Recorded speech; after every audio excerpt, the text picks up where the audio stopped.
Hello, Garland Nixon here, and we've got some breaking news on the Trump assassination suspect, whatever you want to call Ryan Routh. We're going to talk about free speech and Hurricane Helene and all kinds of stuff. Let's talk.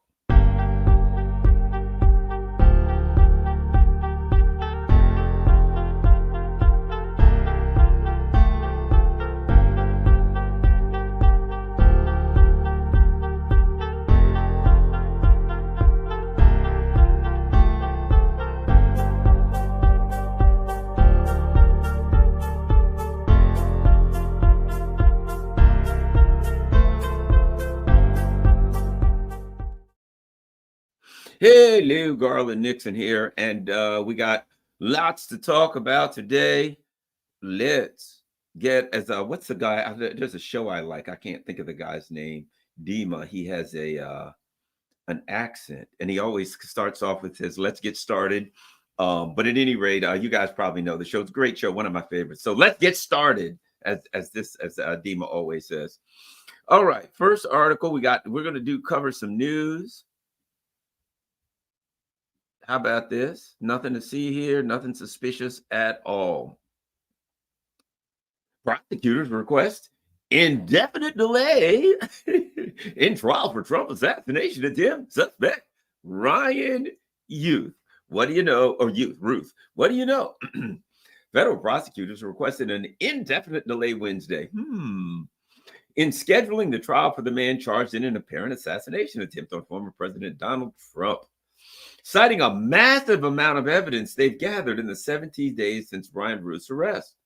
In a filing Wednesday afternoon requesting Florida District Judge Helene Catastrophe officially designate Routh's case as complex, prosecutors reveal new details about the scope of evidence they've amassed as they tried to further gain insight into Routh's actions leading up to his suspected attempt to kill Donald Trump. So here's where we are. Ryan Patsy Routh apparently is involved in some kind of an activity that involves him and a gun and Donald Trump. And now, based on the news, I would do a comparison. Everything I read says that the government wants to have Donald Trump's trial as soon as possible. They were consistently upset. Why can't we have the trial as soon as possible? We got to have the trial before the election. We got to do everything. We got to get out there. We got to get him convicted. We got to get him in jail. The election's coming. Let's get this stuff going. Let's get started with this trial. Hey, this guy just tried to kill Ryan Routh. Hey, slow up there, Speedy. What's the rush? I mean, we got evidence we got to look at. The guy's in jail. Who knows? Cameras go out. Guards fall asleep. The guy could be in a situation where he just can't handle the pressure of all of this anymore. And, a rope or some stringy object ends up around his neck and he ends up dangling. And I'm just saying it's a dangerous place there in jail. So, the current status of two particular cases, one Donald Trump, they want to get the trial going as soon as possible. One Ryan Routh, the prosecutors have asked for an indefinite delay because they've just got so much evidence they have to look into. They got people they got to talk to, things they got to do. Let's not be in a rush here to get this poor innocent man convicted for trying to kill Donald Trump. I'm not going to say that would make anyone suspicious, that perhaps there were some government entities that could have a hand in that there could be really some shady activity going on. But, it is what it is. Let's just say that they're doing the best job that they can to try and capture all of the evidence they can and get to the bottom of this thing, like they did with Russiagate, right? They really want to get to the bottom of it and find out who was involved. And in order to do that, it's going to take time. So let's not rush them. Although they really got to rush for Trump's trial, as every motion they can file to get it is done as quickly as possible. That is critical in order to exact justice in this country. And we believe in justice and a speedy trial. And we definitely need to slow our roll a little bit when it comes to Ryan Routh, Booth, whatever the hell his name is, because let's face it, let's not be so hasty here. The man could be innocent. It could be a completely, all could be fake. And the guy could be he could be the wrong guy in the wrong place at the wrong time, or as I said before, he could befall, an unpleasant instance, which may render him unable to provide further evidence about the origins of his attempted crime. So that's a very interesting scenario. I found that interesting. The prosecutors request an indefinite delay. Indefinite, that almost sounds like forever. Like maybe they don't even want to prosecute the case. Think about it. It's just a minor gun charge. I think they'll just probably slap the guy on the hand and let him free and let him go on to, they probably want to get him out. They'll probably say, I'm just thinking the way to go maybe is to postpone the trial and just let the man walk free. And by the way, he's an American citizen. Give him his, all of the things that were taken from him when he was arrested.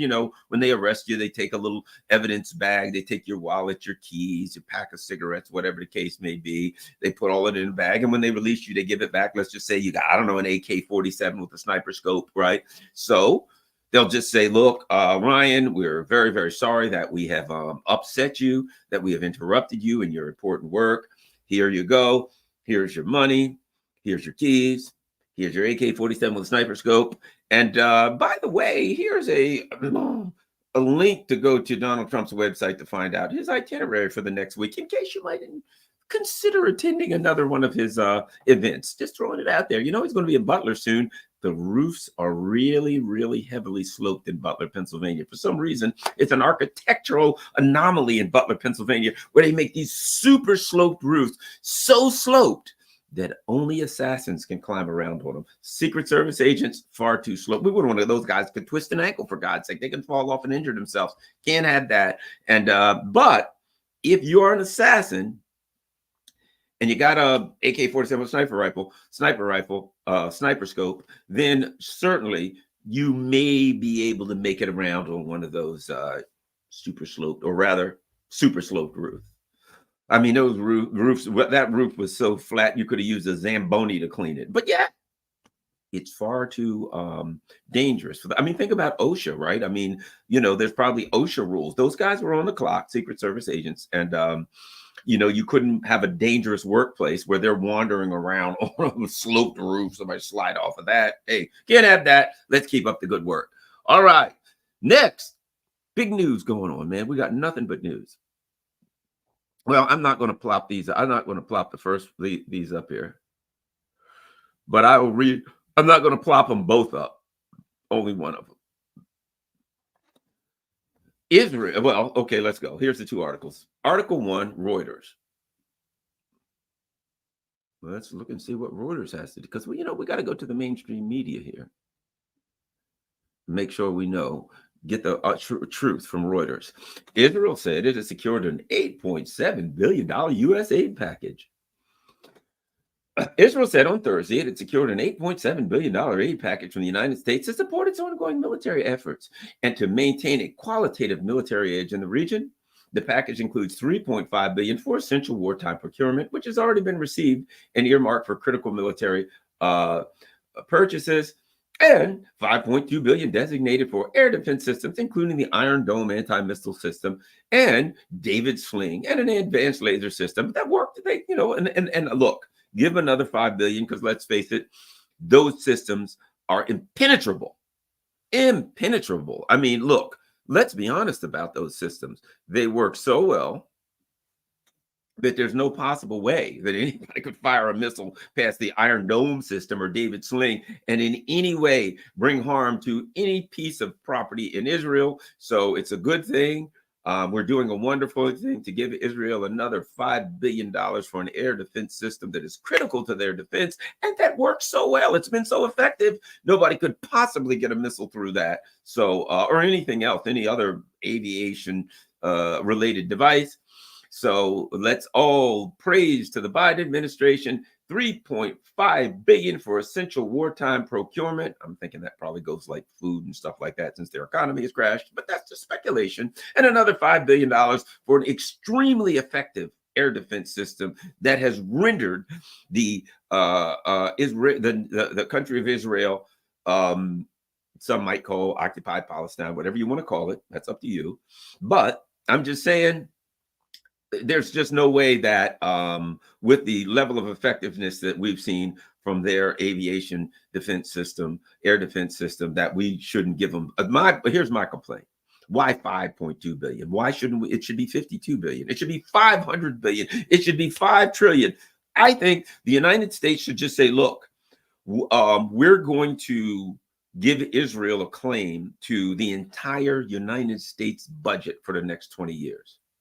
I mean, what do Americans need? Food and roads and all that stuff. That stuff needs to go to Israel so that we can take care of our dear and beloved peaceful friends and make sure that all is well, and that continue their air defense system, because my God, what an effective system it's been. So there you go.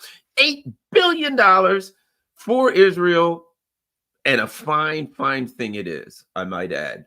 Now let's see what else we got here. Oh, here's another one.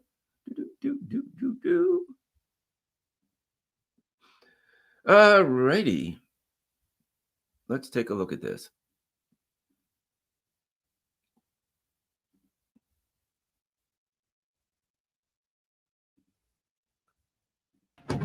All righty.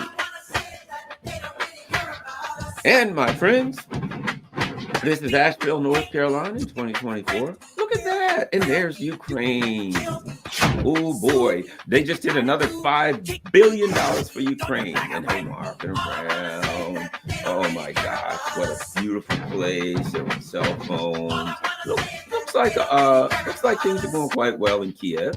Looks like people are happy. Look at that, police officers that we're paying for, infrastructure that we're paying for, military that we're paying for. We're paying for the we're paying the salaries of all of the people in office, Zelensky, the whole 9 yards, and very well deserved, I might add. They have worked hard for that, and we're standing for democracy and all that kind of stuff.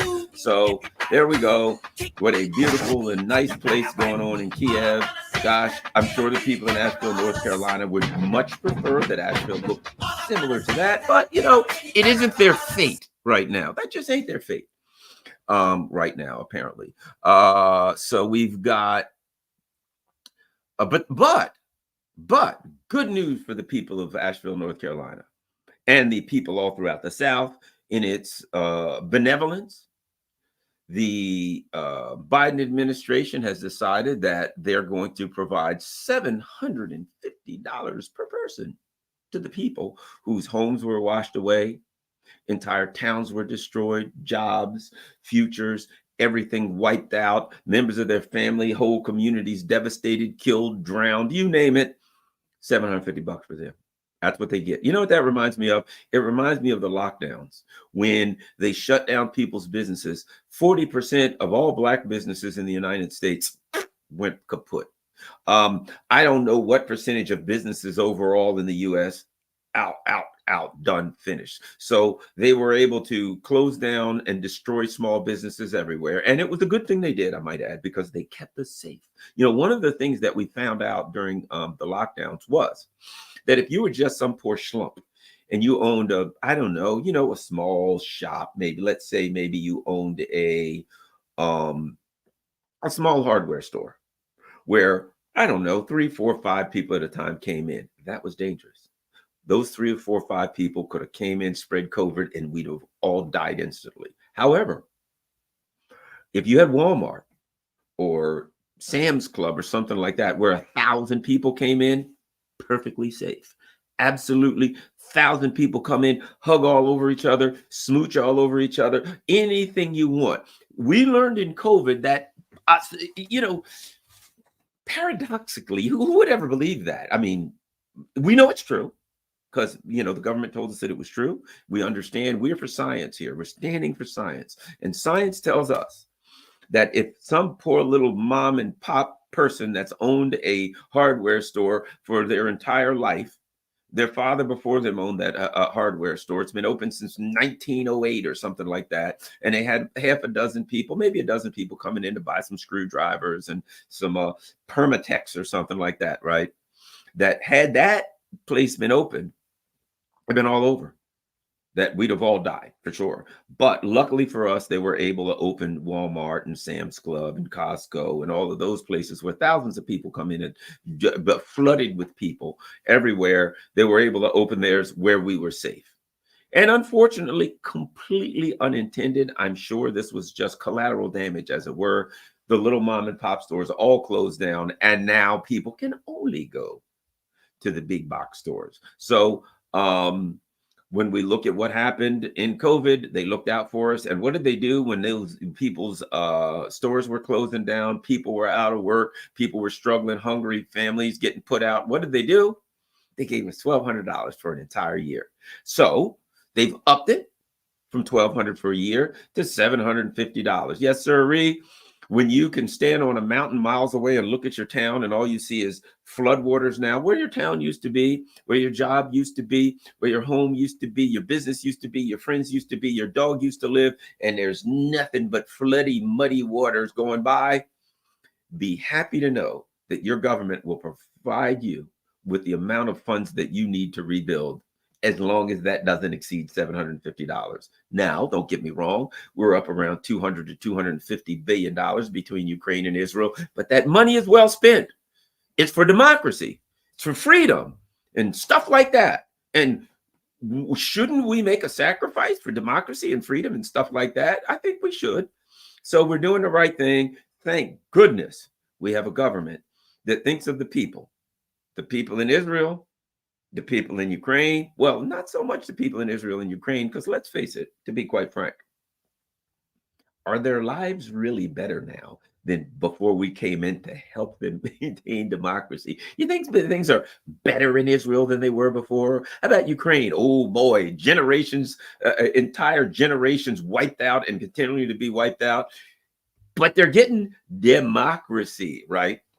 Or at least they're weakening Russia. Oh, wait a minute, Russia's stronger. Well, something's happening. I don't know what it is, but whatever it is critical that we bring democracy and stuff to places, and it's going to be very, very expensive. So luckily for us, Americans are good, honest people. They're willing. The people all throughout the South whose lives have been devastated are ready, able, and willing to make the sacrifice they need to make so that the people in Israel who have free health care and free education. That's right. If America got a national health care service, it would be communism. If America was to get free college for their people, it would be social evilism. It would be unthinkable. What a terrible thing. America as we know it would fall if we got such communist, evil, terrible things as free healthcare and free college. However, Israel's like on a different part of the world, just like the Coriolis effect, right? Whereas if you pour water down a drain in the Western hemisphere, it'll go clockwise. In the Eastern, or rather, it will go counterclockwise. One of them. So I'll go with this. In the Western hemisphere, it goes clockwise. In the in the Eastern, or whatever it is, it goes counterclockwise. You know what I mean? The Coriolis effect, right? You pour water down the drain, one part of the earth, it spins in one direction, the other part of the earth, it spins in the other direction, right? It's a fact of nature. We don't understand why, who knows? But here's what we do know. That if Americans get any help whatsoever, any financial help in any way, shape, or form, if they get health care, if they get college, it's evil communism. However, in Israel, it spins in the opposite way. If they don't get health care, funds, and free college, then it's communism if they don't get it in Israel. You understand? That makes sense. By the way, they don't pay for it. We do. So, I mean, if you think about it, we're bringing freedom and democracy to Israel by making sure that they get exactly the opposite of what we get, which is screwed, and that we pay for it. Boy, ain't it great to be American. Ain't that America, home of the free? All right. Next, let's look at something that's very critical. Let us continue to look and see what we got, brothers and sisters. John Kerry, free speech makes the U.S. hard to govern. The Constitution is a barrier to ending disinformation. So let's see. The referees we used to have to determine what is fact and what isn't have kind of been eviscerated, Kerry stated. If people go to only one source and they're putting out disinformation, our First Amendment stands as a major block to simply hammering it out of existence. Hammering it out of existence. Think about that. Hammering it out of existence. Think of that metaphor. If they go to only one source, and he ends up saying basically, if people go to one source and the government considers it disinformation, our First Amendment stands as a major block to simply hammering it out of existence. So what he's saying is this: look, if people go to a particular media outlet and the U.S. government feels that it goes against their narrative, so that they call it disinformation, you got a pesky old First Amendment in a way that stops us from hammering it out of existence. In other words, crushing it. What does that mean? What do you use a hammer for? Beating on it, crushing it, destroying it, right? If Garland Nixon, if whoever is saying something and the government doesn't like it, doggone that stinking First Amendment gets in the way. We can't just shut him up. But they really have found ways to do it. One of the ways is to simply do an end around the Constitution, to have any particular corporation do it, and then say it wasn't the government, it was the corporation. Now, when the Biden administration calls, whoever, Facebook, YouTube, and says, get rid of that account, and if you don't, we'll hurt you, we'll shut you down, and they've got so many spooks in the infrastructure of that particular media outlet or social media outlet anyway, that, I mean, it may as well be government, and then whoever it is gets shut down. But it's nice to know that these people consider it. Why do I feel as though, I have to get that, my phone's ringing. Anyway, luckily I shut it off for a change. So there we go. He says, I think democracies are very challenged right now and have not proven they can move fast enough or big enough to address the challenges we face. To me, that is part of what this election is all about. We own the news. This is at the WEF. That's going to shock you. At another WEF event earlier this year, Wall Street Journal editor-in-chief Emma Tucker lamented the loss of the corporate media's monopoly on information. Quote, we own the news. We were the gatekeepers, and we very much own the facts as well, she said, noting that customers now have access to a broader array of sources. We owned the facts. That's interesting. We owned the news. That's interesting. You know what my question now is? Who the hell is we? We own the facts. We own the news. Now we don't own the facts of the news. Well, if they're facts, as they say about a lion, the truth is like a lion. You don't have to defend a lion, set it free, and it'll defend itself pretty well, right? Well, we used to own the facts. Oh, if they're facts, then how can you own the facts? We used to own the facts. Okay. And did somebody else have other, what else was there? Other facts? Was there other facts for sale? Did you put them in a closet and hide them? What'd you do with those facts? Did you paint them, maybe clean them up a little bit so you could put them up for sale? You're talking about the facts in the way that they understand the facts. When they say own the facts, here's what she really means. We used to own the narrative. We own the news. She's saying we own the narrative. Right? We were the gatekeepers. We very much owned the facts.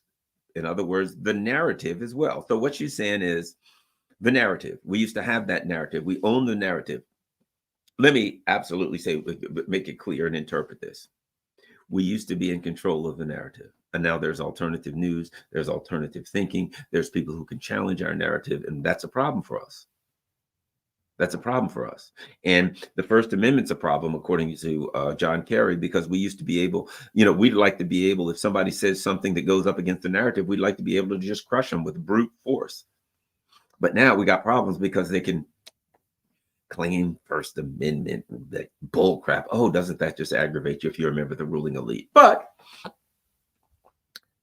there's more to be seen.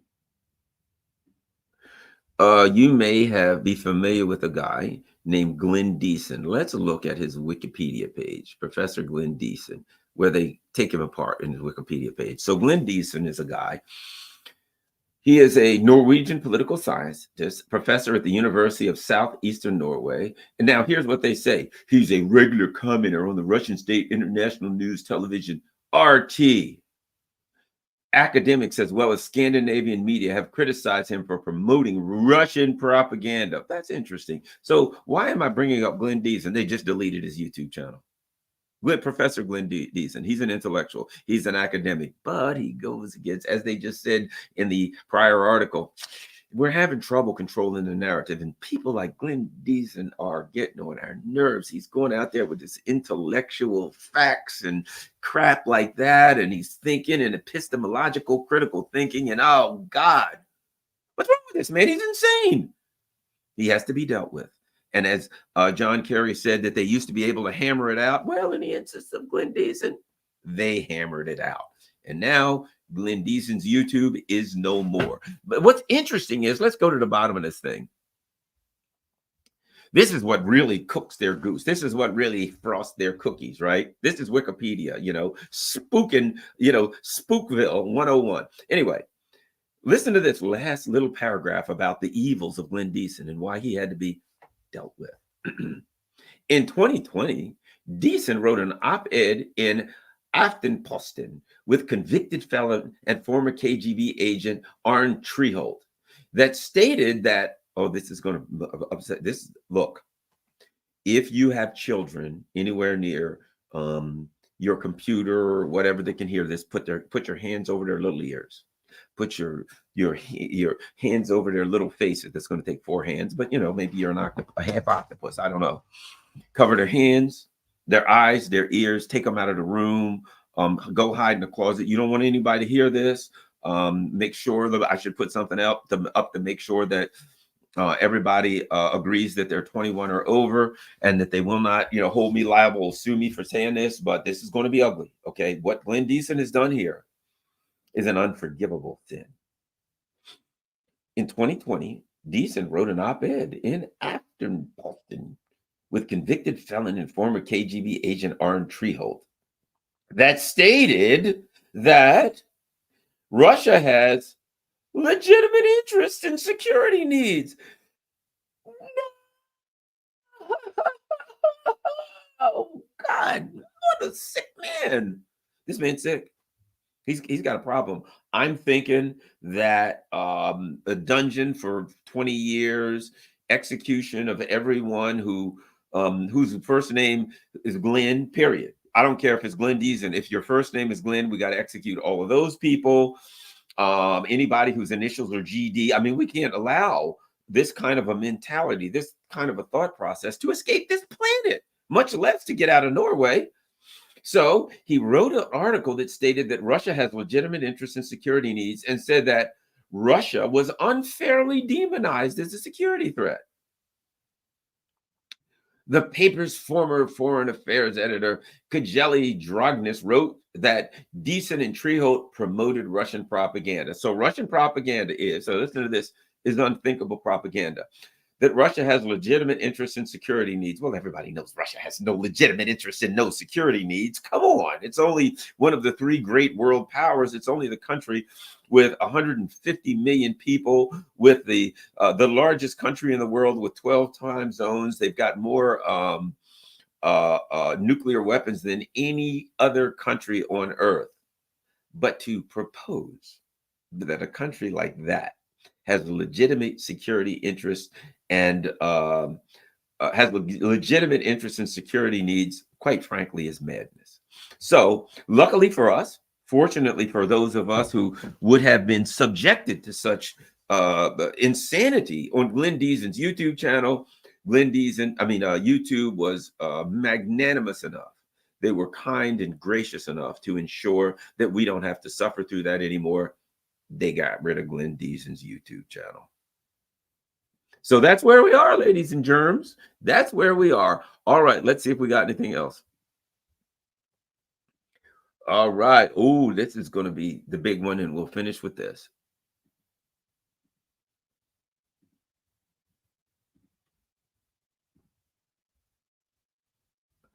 Ready? U.S.'s Sullivan, good old Jake. Look at that. Look at this guy. Let's look at this guy for a second. You want to talk about a man. Now look at his face.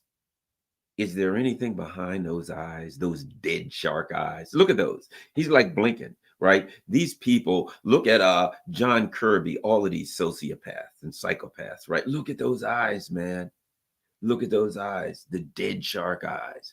They're just staring out. Ain't nothing behind that but black evil, right? Look at that face. Do you see any emotion there? There ain't no emotion there. The only thing behind those eyes is death, is evil. He's a possessed man. He is possessed by evil, I'm telling you. U.S. Sullivan, there will be severe consequences for Iran's attack. We will work with Israel to make that case, right? U.S. National Security Advisor Jake Sullivan says Iran's missile attack against Israel appears to have been defeated and ineffective. Well, here's the thing. There's going to be consequences for what? According to him, not a missile hit.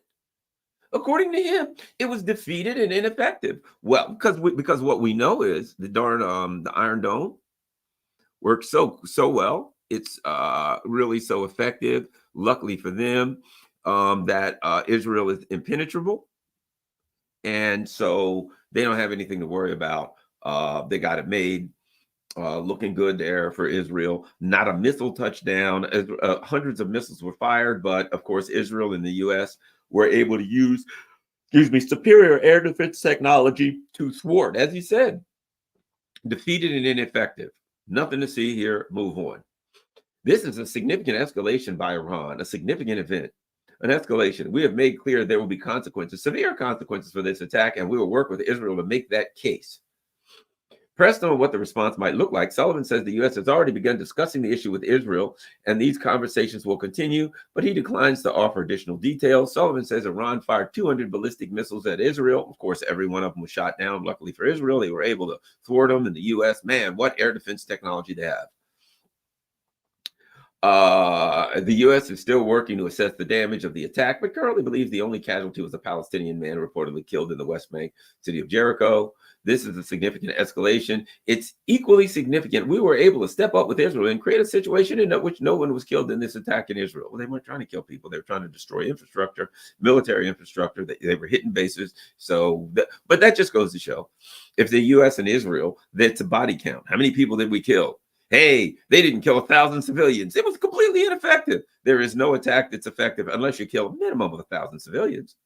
We're now going to look what the appropriate next steps are to secure first and foremost American interests, and then to promote stability to the maximum extent possible. Well, how are you going to promote stability? We're thinking if we start World War III, nuclear war, everybody on Earth dies. You can't think about this. If you really want stability on this planet, exterminating human life, all humans would make things pretty stable. I mean, if you think about it, we'd all be dead.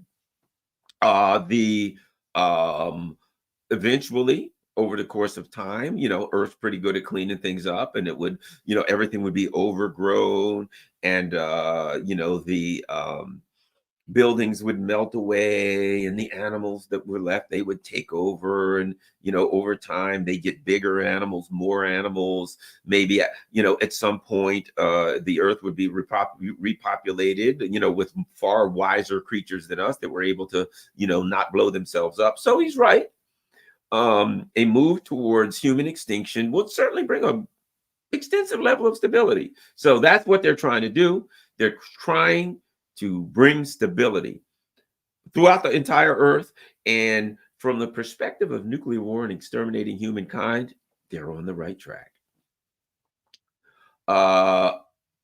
Hailing the apparent successes in thwarting the attack, Sullivan said this is thanks primarily to the IDF's professionalism, but also the skilled work of U.S. military and meticulous joint planning.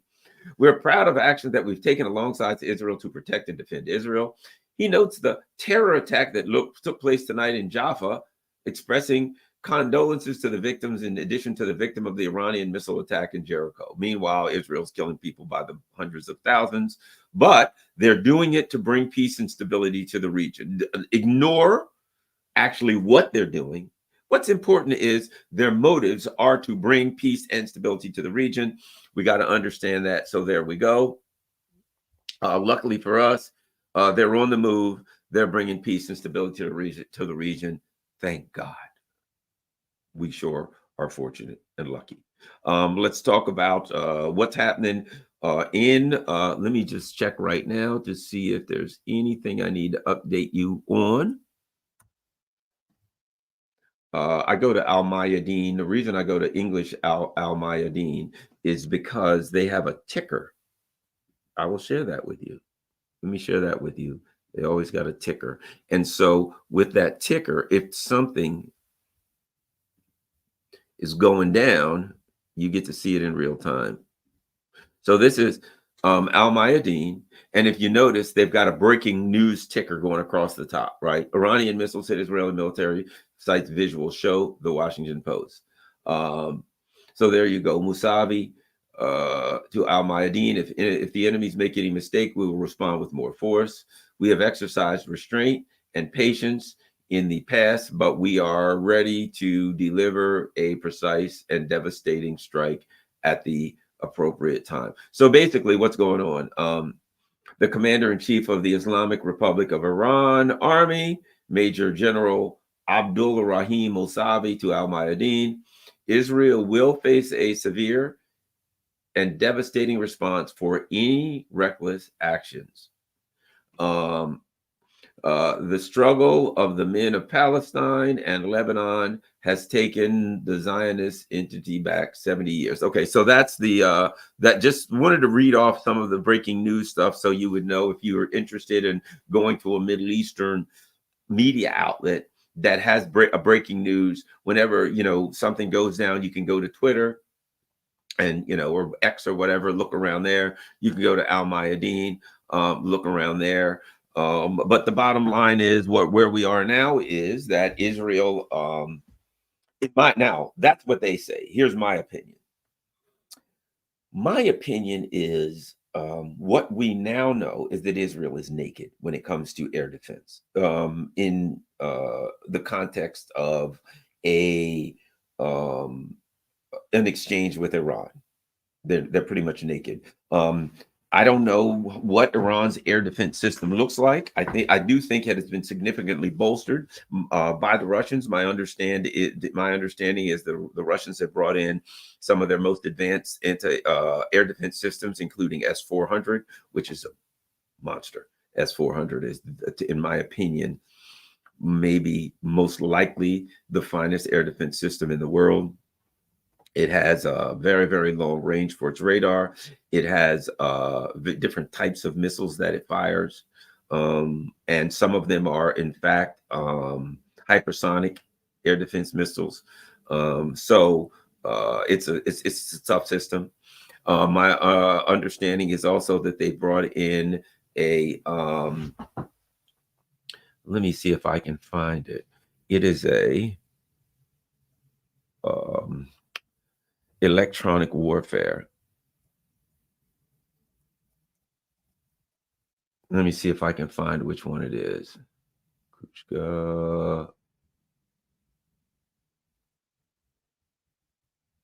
I'm not sure which one it is. Their best one,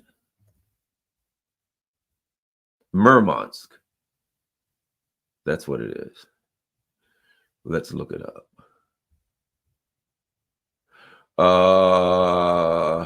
Let's look it up.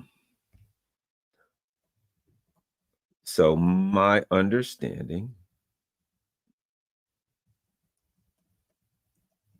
is, please excuse me.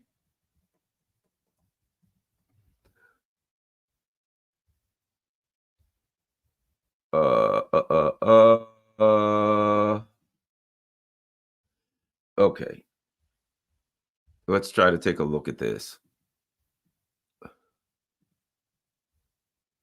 My understanding is this, which is the Murmansk system, the Russian Murmansk system.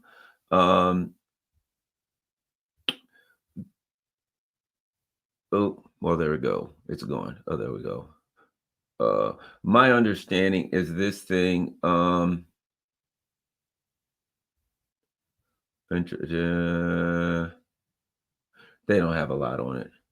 Okay, but you can look it up, the Mermont system itself. My understanding is it does a lot of things like radio intercept. It does a lot of things like blocking GPS. So if you fire GPS related missiles in the area, that it can disrupt the GPS system so that the missiles can't hit their targets.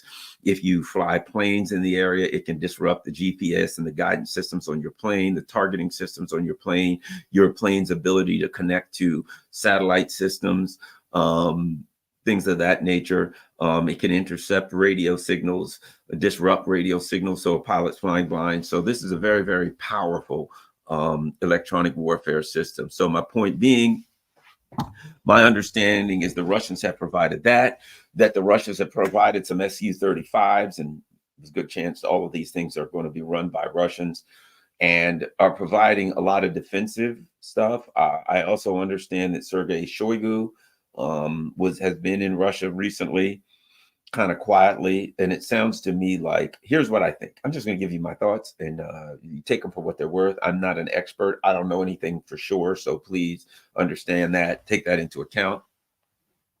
I think what we're looking at is the Russians seeing Iran similar to Ukraine, saying, look, you guys going to stack Ukraine full of stuff. You're going to give them your best stuff. You're going to help them with targeting, space-based intelligence, etc. We're going to do the same with Iran. That, you know, if you're doing that to us here, we're going to do that with Iran, that we're going to work to protect Iran, that we're going to make it real, real tough.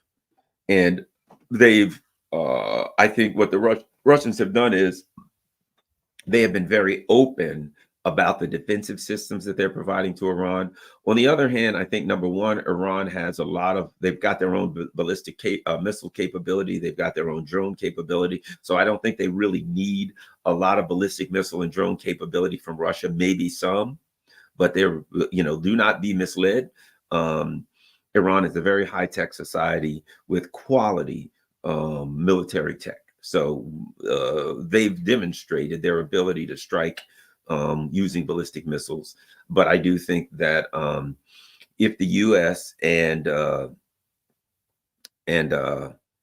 Israel decide that they're going to, fly into Iran already had, I believe, a significant layered air defense system, network, etc. So it wouldn't be easy with just the things that the Iranians have. Some of it Russian stuff that they, had purchased. Some of the stuff that was homegrown that they made themselves.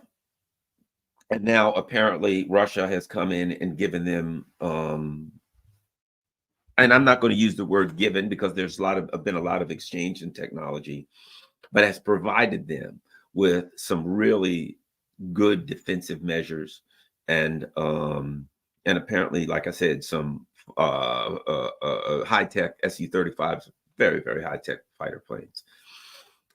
They're some of the best in the world. They're on par with anything that the U.S. or NATO has for the most part, and better than a lot. So they're really good stuff. I think that Russia has provided them, I think probably a lot of targeting, a lot of intel, a lot of information, data, et cetera, exchange there to really set them up. In Ukraine, the Russians have gathered a tremendous amount of data about NATO's capabilities. And I think they're providing all of the strengths and weaknesses to Iran, letting them know what they need to do. I believe that Iran is serious at this point, that they've come to the conclusion that, look, we can't go any further with this thing. If Israel or the U.S. hits at Iran, I think Iran's going to knock the crap out of Israel and possibly hit U.S. bases. One thing for sure, they'll smack Israel pretty hard. And what I think Iran will do, they've said, look, we'll hit infrastructure. I think this is what I think they would do, because this is the way, I guess, this is just me. This is what I would think. I would think Israel's a problem. They're killing a lot of innocent people. And, kind of like I say about self-defense, you grab me, you're going to beat me up. You're a big, strong person and you're going to do me dirty, right? Oh, you're just going to, mercilessly pound me, right? If I get my hands on that finger right there, any finger. Any finger, I'm bending it back, right? But if I get my hands on that finger and go sideways, pop, take that finger in a dip way it doesn't want to go. Right? Get that finger with your hand. What if you could get both fingers? If somebody's hands were up there and you could get your hands on both fingers and snap them both. I don't care how big and strong this guy benches 400 pounds, 500 pounds. He's a monster. He's ready to kick your butt. And he looks up, and one of his pinkies is heading in the east, and the other one's heading in the west. That little pinky's going to hurt him so bad. He ain't going to be, he can't make a fist, that's for sure. He's going to be in excruciating pain. And when he sees that, oftentimes it's going to put him in a shock, isn't it? He's going to have a problem. If you can strike him in the eye, if you can strike him somewhere that's going to really give him a lot of pain, right? Under that armpit, these ribs, something like that, strike to the groin. You don't have to break his biggest weapon. You don't have to break his arm or his leg that he can't kick you with. If you can get a hold of something that is critical to him and you damage that, it will completely wipe out his ability to fight. Here's my point. If I'm Iran, I have to blow up all your bases. What happens if I knock out your electricity? What happens if I knock out your water? And now all your citizens are like, hey, see, in order for a country to wage war, the citizens have to be behind it. The citizens. Now, what happens if the citizens in Tel Aviv are like, hey, we got no electricity and we got no water? Government, when do we get electricity and water again? And the government's like, we could probably rebuild our electrical station in a year, maybe year and a half. And Iran says, and oh, by the way, you keep screwing with me, you start building it 3 months in the building, I'm gonna blow it again with another missile. What are you gonna do? So what they can do, I would think, is this. And they said their infrastructure. They said infrastructure. So what Iran can do, Israel's out there blowing everybody, killing, attacking, doing all of this. What Iran can do is cripple Israel's infrastructure, water, electricity, etc., in a way that internally that finger's broke. That Israel has to look at that little old finger, which is an electric plant, and wonder why it's snapped them sideways and the bone sticking through the skin. They ain't gonna want to fight no more. The people there are going to be like, time out. I can't get online and I'm thirsty and I turn the tap, nothing's coming out. What's up with that, government? We need you to fix it right away. Fair enough. You want to go genocide some people. You want to bomb some cities. You want to bomb some towns, suburbs, things enough. Get right to it. However, it would be nice, just saying, if you could get us some electricity and some water here within the next few days. And the government says that's not happening. Time to make some sacrifices. Back to the Stone Ages for us. When you're living in a building, you might as well be living in a cave, because there ain't no electricity or water in a cave, and there ain't none in your building. Well, I think that at that point, Israel is going to have difficulty pursuing their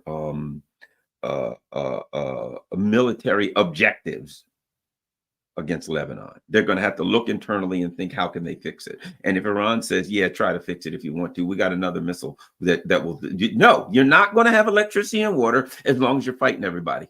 Not going to have it. Now, if you want to come to some kind of a ceasefire for good, we'd be happy to stop blowing the hell out of your infrastructure. But two can play at that game. You're going to hit us, then we're going to hit you where it hurts, right between the stinking eyes. So I suspect that what Iran's saying is, look, they've said, we'll hit you 10 times harder. Man, they hit them with what, 200 missiles? That sounds like 2,000. And it also sounds to me like the gloves come off at that point. The other thing is this. Iran can say, look, you ain't gonna have no bases left. If the planes take off and they're heading for Iran to bomb and strafe and whatever they're going to do. Number one, if S-400 systems are around and these electronic warfare systems are around, it could be like a roach motel. Roaches go in, but they don't come out. That was an old advertisement in the U.S., the Roach Motel. You know, somebody put this thing down for roaches or whatever. I don't know the hell. But at any rate, Iran could turn into a roach motel for Israeli and American planes. They come in, but they ain't coming out. They're going down to the ground in flames. You know, so it could very well be that your planes take off to go to Iran. Some of them get shot down. The others turn around and come back. When they get back, they're like, hey, How come we're not getting anything from the tower? Click, click, click. Tower, tower, click, click. We want to land. Tower, what's going on? We're not getting any sounds. And as they get closer and closer to their home base, they look and what are all those fires and glowing on the horizon? It almost looks like where my base used to be. There's nothing but a pile of rubble and fire. You may leave and you may come back and there ain't no base to land. Because let's face it, these are hypersonic missiles. They can get there back a lot faster than you can. So Iran could really end Israel's. Let's be honest. I think Iran has the capacity to end Israel's capability to wage war. To say, we are going to wipe, you come in here, you ain't going to have electricity, we will cripple you in one. They can cripple that nation in one night. And I feel like this, that you screw around with Iran and you might get crippled in one night. You might get crippled in one night, right? I also think that the U.S. is wary because here we are just before the elections. And what happens if American soldiers are coming back in body bags? So what happened last night? Well, we sent a bunch of planes in to attack Iran. What happened? Well, they kind of got shot down. Where are the pilots? Perhaps we don't need to talk about that. What happens if Iran says, we tried to warn you that America, that if you got involved, that you got bases in the region. And Iran says, no matter what you do, America, you're out of the region tonight. That's it. We warned you. We told you it was time for you to leave the region. You don't want to listen, so you will be thoroughly ejected from the region. And the U.S. says, okay, we're coming in to bomb and we're sending planes and this and that. And Iran says, we weren't joking when we told you this. All your bases are gone. And the Iranians, perhaps with the help of the Russians, have targeted every base.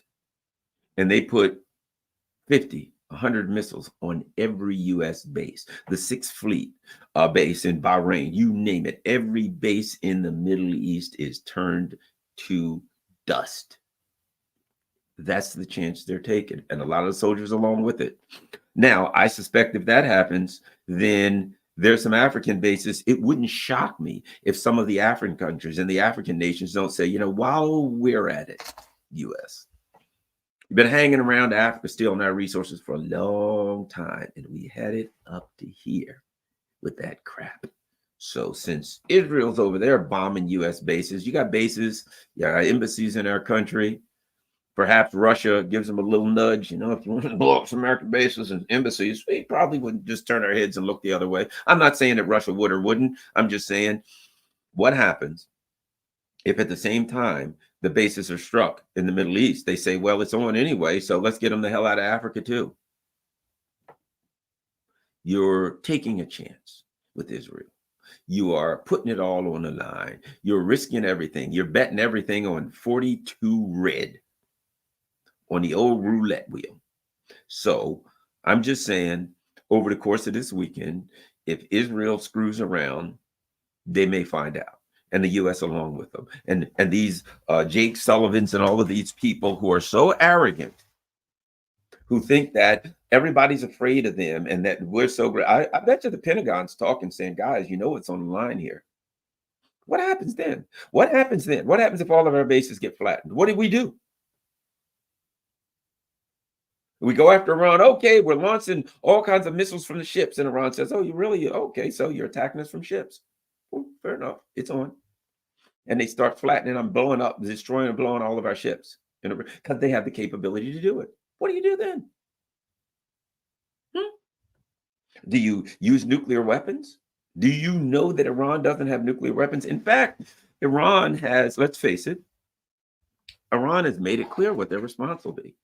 Now, what do we know that Iran has? Iran has thousands of bases, of missile silos, of missile bases all over the country, a huge country, thousands of these bases, thousands and hundreds of thousands of missiles in them.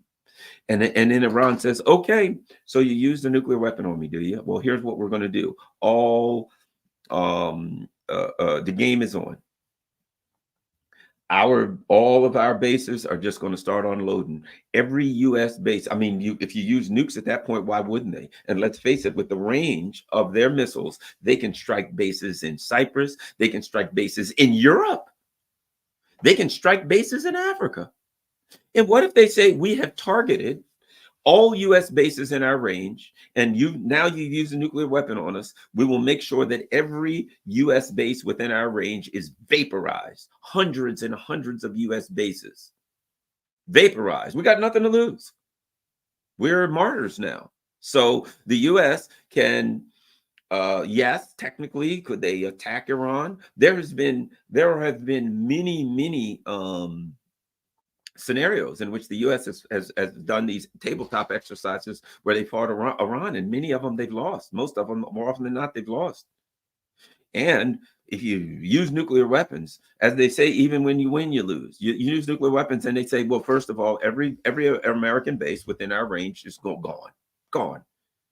Iran. I've read that Iran can put hundreds and hundreds of missiles every hour for like months, if not years. That they got hundreds of thousands, possibly millions, unthinkable numbers, and that no matter what you do, the missiles will just keep flying out, hitting your bases. Now, number one, what else has Iran said?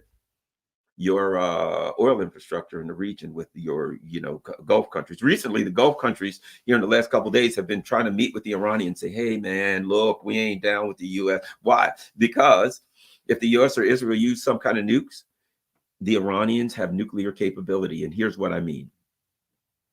It has been estimated that within a week, if they wanted them, they could get nuclear weapons, that they don't want them from a religious perspective. But if you use nukes on them, they could say, okay, well, that's good enough. Here's what we're going to do. We're going to build our nuke and we're going to throw it back at Israel. And U.S. bases will nuke some of them, et cetera, right? The bigger ones will just be nuked. But even if they don't do that, if they just use conventional weapons, let's be honest about it. Do you want to get in a fight where you gamble everything like that? That they don't use nukes, but every base in the Middle East, every base in Africa has missiles coming, boom, boom, boom, boom, boom. And how are you going to build them back? Because, okay, all of your bases in the area, Africa, Europe, all of these bases are flattened to hell. And the U.S. says, we'll start building them back. And the Iranians have stopped firing for now, but they still got thousands and thousands of bases with hundreds of thousands of missiles in the mountains, and they just stop firing them. And they wait a couple months until you start rebuilding and doing some other things, and they open up again and flatten that stuff again. Oh, by the way, did I mention your oil infrastructure? Did they say Saudi Arabia, UAE, all of them, Kuwait, all of their oil infrastructure is done? It's done. So now your bases are gone, your ships are hit, your oil infrastructure in the region is gone, and you now have catastrophe because you have no economy. How would we have an economy? To save Israel. All that to save Israel, so-called save Israel, when the fact is the people in the resistance resistance groups are already saying, we can come to a deal if you want to. We don't have to fight. So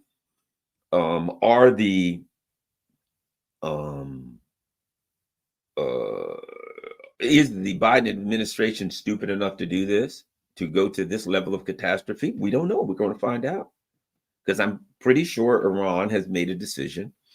Let's not forget this.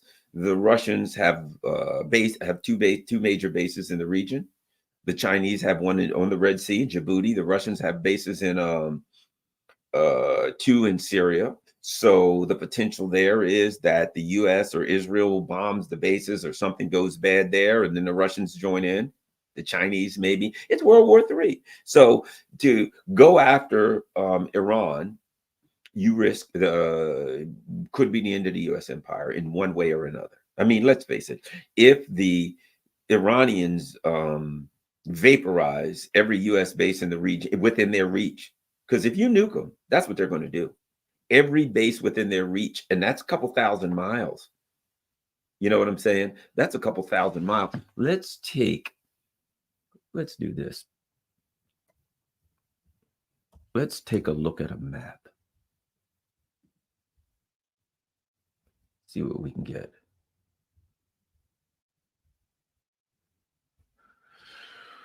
All righty. We'll take a look at a map. Share screen. We'll go to a map. We'll look at here. Looky here, looky here. Okay, so we'll look at this map. 125 miles is this big, so that's 125 miles. So it looks to me,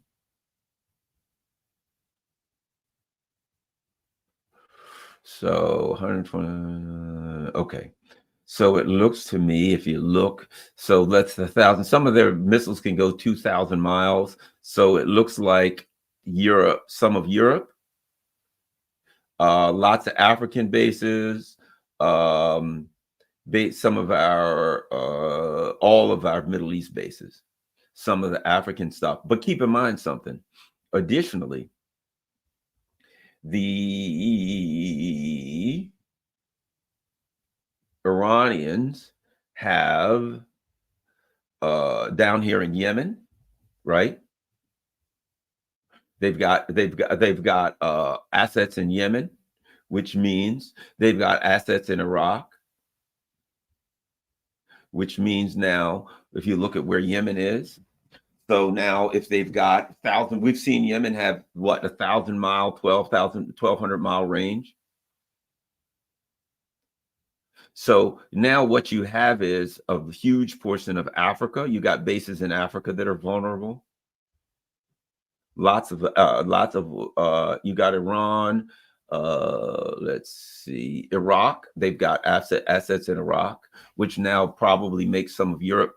I mean, it just ain't pretty. It's not pretty. If you look at where Iran sits, if you look at the let's look for this. Iran missile range map.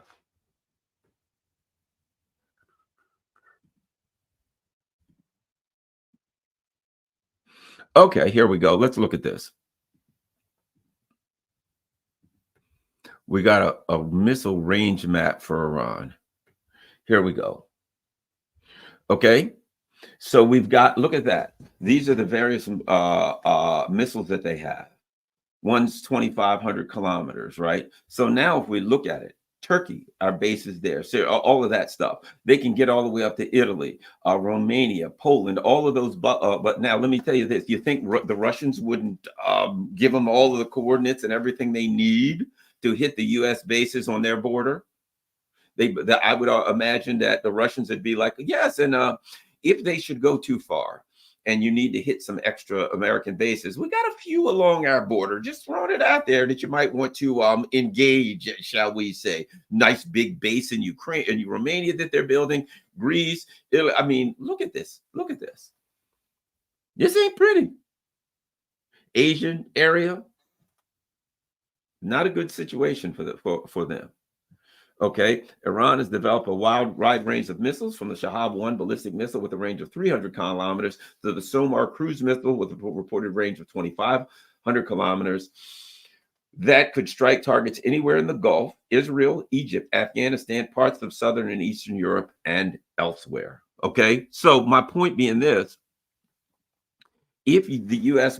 or Israel were to use nuclear weapons against Iran, at that point, their hands are untied and everything, they could just say, well, our job now is to annihilate everything we can, the biggest bases you have, and there's nothing the U.S. could do. The devastation against the U.S. empire that could be wreaked by them. Now look at the range, the Arabian Sea, the Gulf, and all of the ships that we have. You know they're all going to get hit. You know, because if you, at that point, it's like this. If you come at me with bare fists, that's one thing. If you come at me with a baseball bat or a gun and I'm able to and fight, then it's a fight to the death. You have something that can kill me. At that point, there's no holds barred. So I'm just saying, if the U.S. takes it too far and would use nuclear weapons against Iran, Iran is a large country. Iran is a mountainous and hilly country. As Professor Morandi said, for many, many years, Iran has taken these things into consideration, and they have built lots of bases, and they have built a lot of things contemplating that the day could come when the U.S. and or Israel could use nuclear weapons against them, and they want to be able to respond appropriately. And if they respond appropriately, I read somewhere that somebody asked them about that, and that they said something to the effect of, um, if that happens, we something to the effect of we will respond with equal if the US or Israel uses nuclear weapons against them. They said something to the effect of there will be an equal response, and I'm paraphrasing. But to me, that means either they already have nukes and they'll use them, which I've heard rumors of, or we're just going every bit of your assets everywhere we can touch. We're going to reach out and touch with everything we got, and not once. We're going to keep firing missiles nonstop until we run out of missiles. And it's going to be a long time before we run out of missiles. I mean, if it's 100 bases and they got 100,000 missiles, that means they can put 1,000 missiles on every base. That they can reach 1,000. But they probably got hundreds of thousands of missiles. And they're probably, let's say there's 100, so they can put, I mean, come on. In other words, you got no chance for your bases. They're all gone. The U.S. empire is zilcho. So I'm just saying, let's hope these kinds of things don't happen. Let's hope that the military minds, at least, go to the Biden administration and say, do you understand that you are now playing with the end of the U.S. empire? That's where you are right now. If you want to do that, that if for number one, if they take out all the oil infrastructure, that's it for the U.S. empire. We're in poverty. You understand that the people at home are not going to be happy. They're already unhappy about Israel, and they're going to probably kill you at that point. That you want to talk about civil war? That'd look more like the French Revolution. So at any rate, that's where we are. I just wanted to throw out the news and the good news, the bad news, the scary news, all of the above. Make sure you do a couple of things. Number one, follow me on all of my social media platforms, particularly Rumble and Rockfin. After what happened to Glenn Deason, any of us could be next. Number two, share this on all your social media platforms. Last but not least, if you can afford it, if you can afford it. Please, all the stuff going across at the bottom, whether it's Patreon, Buy Me a Coffee, PayPal, whatever you can, I would certainly appreciate any donations to help the channel. Thank you very much. I'm out.